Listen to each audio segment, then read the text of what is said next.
Oh boy, legendary producer, rapper, tastemaker, hustler, entrepreneur, Master P. Let's just say this, the legend had himself a week optically. So it all started when one of Master P's former artists, Fat Trail, did an interview with Adam No Jumper, right? Fat Trail, clear as day, didn't like how his situation with Master P and No Limit Records played out. He told No Jumper's podcast, Master P was like, I'm gonna need you to move out here. So I'm looking at my manager like, what? He was like, yeah, you need to like move out here for a year or two. I'm like, all right. And I'm a young man. I'm like 22, 23 years old at the time. I don't know nothing about the cost of living, all that grown up stuff, even in my mind. So I'm like, whatever. He was like, I'm gonna give you X amount of dollars a month. I'm like, okay, cool. But when I moved out there, apparently the movie that Master P wanted Fat Trail to be a part of, it never got brought up. Master P went on his Instagram account to address what Fat Trail said about him. He said, I wish Fat Trail the best, but he is owed nothing from me or my company. The only business we ever did was put out a free mixtape on Live Mixtapes back in 2013, which is still available to download for today. We also put it out on iTunes, which it didn't sell because you couldn't get it free. You can get it free from Live Mixtapes. I covered the entire production costs, paid for fights, an apartment, and rental cars that were trashed and damaged. I'm the only one that made a financial investment in this project, and I took a loss, and I have receipts to prove it. So it continued for P. Jess Hilarious was a guest host on The Breakfast Club.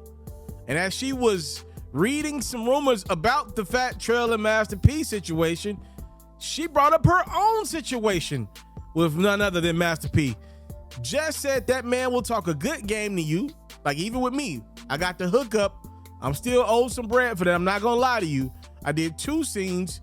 He thought if he used 1 scene, you ain't gotta pay for the both of them. No, I was there for 13 hours to do 2 scenes. She claims she's owed about $15,000 from Master P. P responded again. He said, I love Jess, and I know she was just cracking jokes because she signed her contract and got paid what she was owed for. I got the hookup too, but she's trying to squeeze me for another $10,000. She got that. Okay, it continued for Master P. How about Master P doing a podcast in which he randomly told a story about Meek Mill? He said, so let me tell you why I stopped managing Meek. I knew that Meek was talented at the beginning. We had this one song.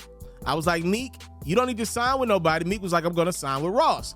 I looked at the contract, and Ross will tell you to this day, Ross is a good dude, but he ain't have his business straight at the time.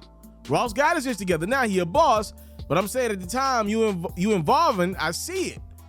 He said he told Meek, don't do the deal with Ross. I had the crystal ball, but Meek ain't want to listen. So Meek ended up signing with Ross. And by the way, Meek saw this story that Master P told on the podcast, and he said it's cap. He said it's not true. So all of this optically led Master P to just say, you know what? I'm in New York. Let me just go up to the Breakfast Club and just talk about some things, because people keep calling cap on me. They keep saying I owe them money. I'm a businessman. I got a lot of different ventures. Y'all ain't finna throw dirt on my name. This is what Master P had to say on the Breakfast Club. He said, I feel like we are destroying each other by not thinking. We just talking. Me, I'm a humble man. I'm a God-fearing man. I come from the streets. I tried to change my life.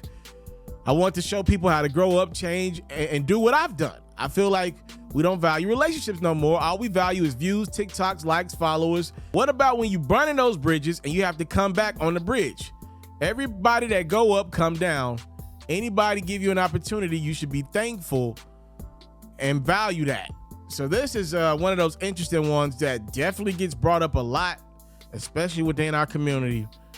When people say they're gonna do something for you, or you commit to do something with a person, and what happens with when the business is not 100% correct, right? Like that seems like that's the consistent scenario revolving around Master P. He's saying, yo, you still shouldn't throw dirt on somebody's name if you got the opportunity out of it. You got people like Jess Hilarious and Fat Trail clearly saying, hold on now, I don't feel like I should not say anything if my business wasn't right. We signed contracts. You know, it's kind of like this understood thing growing up, or at least where I come from. You don't throw dirt on somebody's name, even if they wronged you in business in the black community. But I think oftentimes that's hurt a lot of people, because some of these people need to be called out for bad business practices, but they hiding under, but we black though. You know, we got to stick together.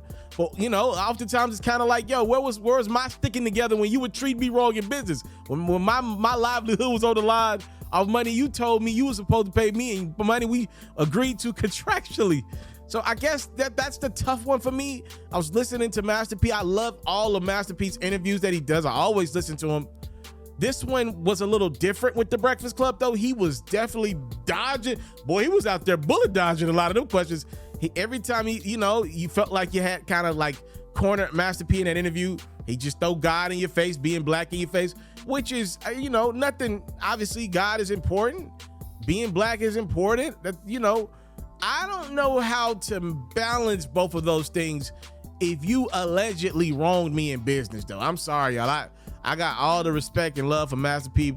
I'm just kind of confused on that one. I don't know. I'm just opening it up to everybody out there. We can have this conversation. How are you with people that you previously did business with in the past and maybe the business didn't go as planned? Please let me know. Share this video out and let's talk about it, and comment below. How are you with people where the business didn't go astray? Do you always keep it in the back of your mind? Will you do business with person again? Are you one of those people like, if you wrong me, I got to put it out there. I got to let the next person know that we ain't good. He ain't good in business. She ain't good in business. You're not going to use the black card against me. You're not going to hit me with my brother. Anytime somebody say my brother, you already know some BS coming behind it. Y'all let me know what y'all think about Master P. Pretty much saying, yo, some of these people that I gave opportunities to, they should be grateful and not try to throw in my face that I maybe did bad business with them. One of the things I want to say about Master P, is, at least from the artist perspective with Fat Trail, I think he's telling you like, yo, I invested a lot of money into him that maybe wasn't in the contract. So there's that piece of the puzzle too.